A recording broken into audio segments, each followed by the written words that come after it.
In this video, I'm going to reveal the 8-step process I use to help my clients remove their biggest spiritual blocks in just under 90 days. These are the exact steps I follow that helped me to walk out of a spiritual desert I was stuck in for 25 years. If you've been working really hard in your spiritual life, but you're not getting very far, this video will help you. Stay to the end while I give you a clear roadmap for breaking through your biggest blocks. I want to welcome you to the channel. If you're new here, my name is Sean and I've been on a spiritual path for over 30 years, and I help souls just like you to reprogram your unconscious mind using energy practices that actually work. So let's get into today's video.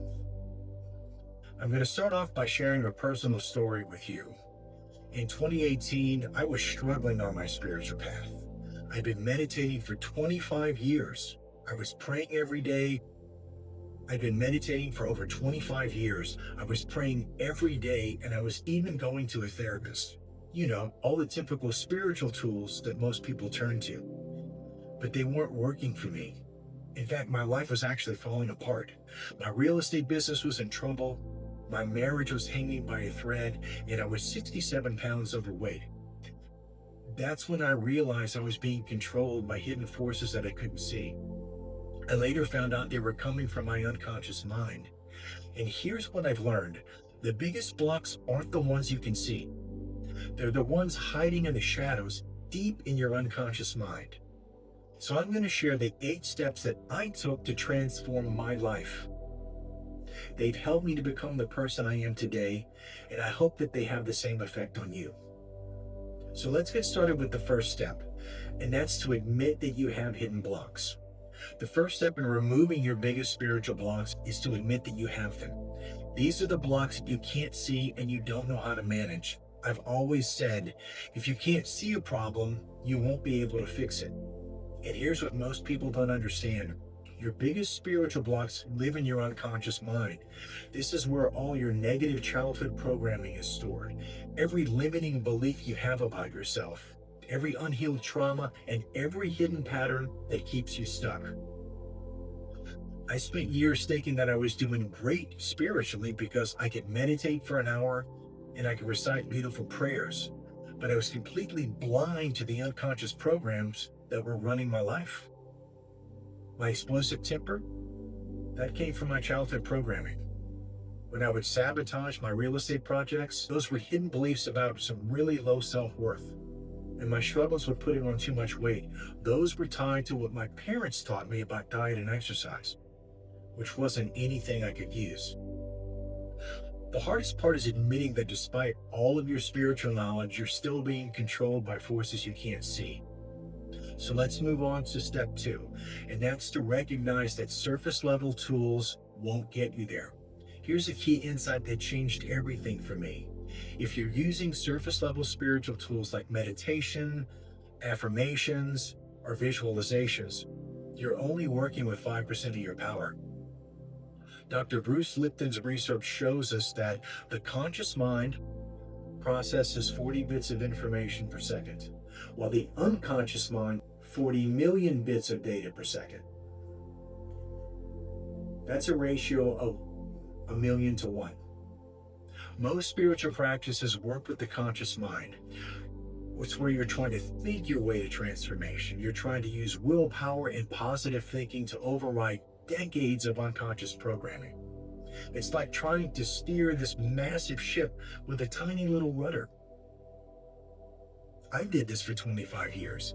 I'd meditate every morning and I would pray and I would visualize my goals, but I couldn't make any progress because I kept making the same mistakes. I was sabotaging my most important plans and nothing ever worked out for me.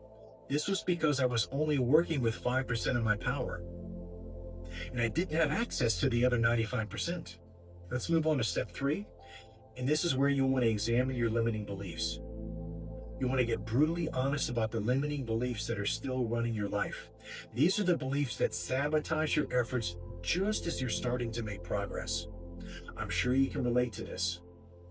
Here's what I've learned the hard way. You can't heal what you can't see. Most of these beliefs were formed before I was 7 years old. when my unconscious mind was wide open and could be easily programmed. We all have to deal with this. And those same limiting beliefs are still running automatically in the background, and you don't even realize it. Well, you do now because you're watching this video. So the key to this step is to start paying attention to your self-sabotaging behaviors. Every time you procrastinate, every time you people please, or every time you quit just before making a breakthrough, those are your limiting beliefs in action. You want to take good notes here. So let's move on to step 4. And step 4 is to be willing to abandon your old beliefs. This step requires courage. You must be willing to abandon all limiting beliefs and behaviors and be open to replacing them with new and empowering ones. This is where most people get stuck. They want to transform, but they're not willing to let go of their old habits. Even if those patterns are causing suffering, most people keep repeating the same mistakes simply because that's all they've ever known. They built a bridge directly to my unconscious mind, not through my thinking mind. Step 5 is to realize and accept that the transformation process takes time. We all want quick fixes when it comes to this stuff, but I want you to realize one thing. It took a lifetime of programming to create your biggest hidden blocks. So it's going to take some time to remove and replace them with new beliefs and tools that are aligned with your greater purpose. Most people want to transform overnight. They want to go to a weekend workshop, or they want to read a book and have their entire unconscious programming changed overnight.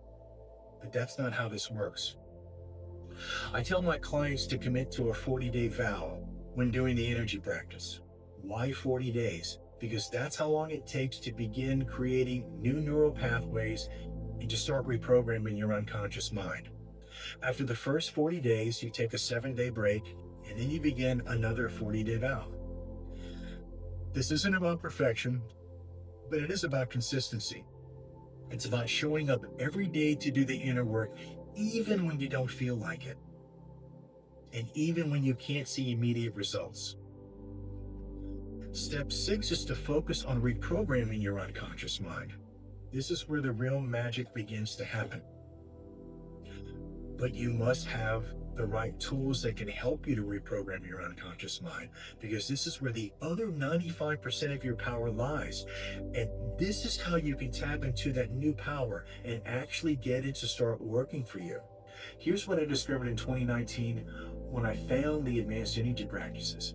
These practices bypass my thinking mind completely and work directly with your unconscious programming.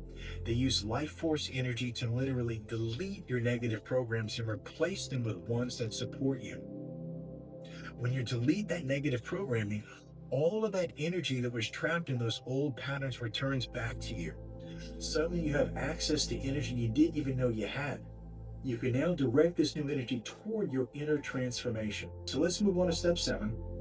This is more of a mindset shift, and I'm sure you heard this before.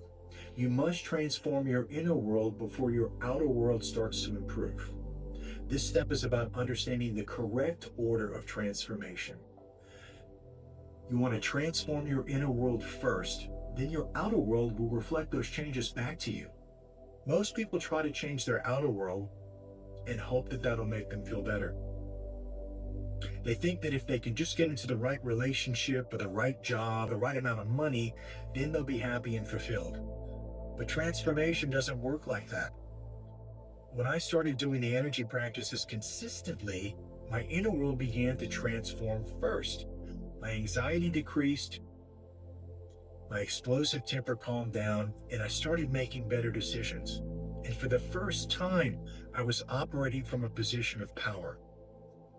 Then my outer world started reflecting those same changes. My marriage improved because I wasn't bringing in that explosive energy into every conversation.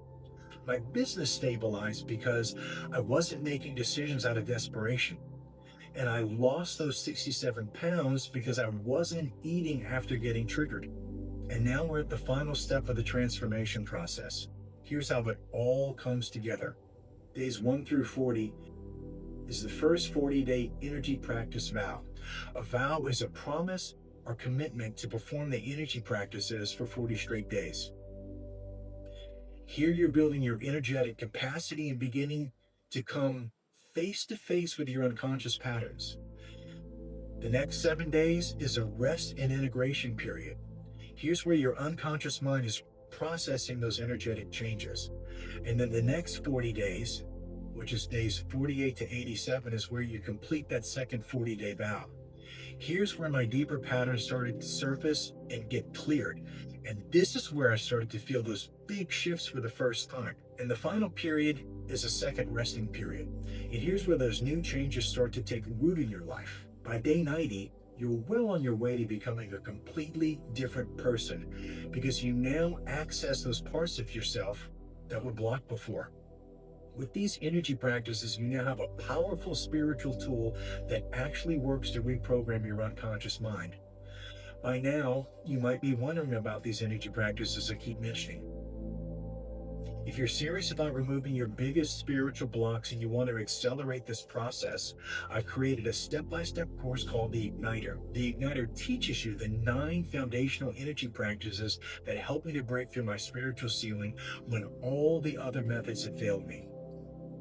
These are the same practices that have been kept hidden from the public for over 1,500 years, and were only used by the most advanced spiritual masters of that time. If you're interested in learning more about my course, there's a link in the description below. If this video connected with you, please hit the like button and subscribe to the channel. And if you have any questions, please write them down in the comments below. Thanks for watching, and I'm wishing you all the best in your spiritual journey.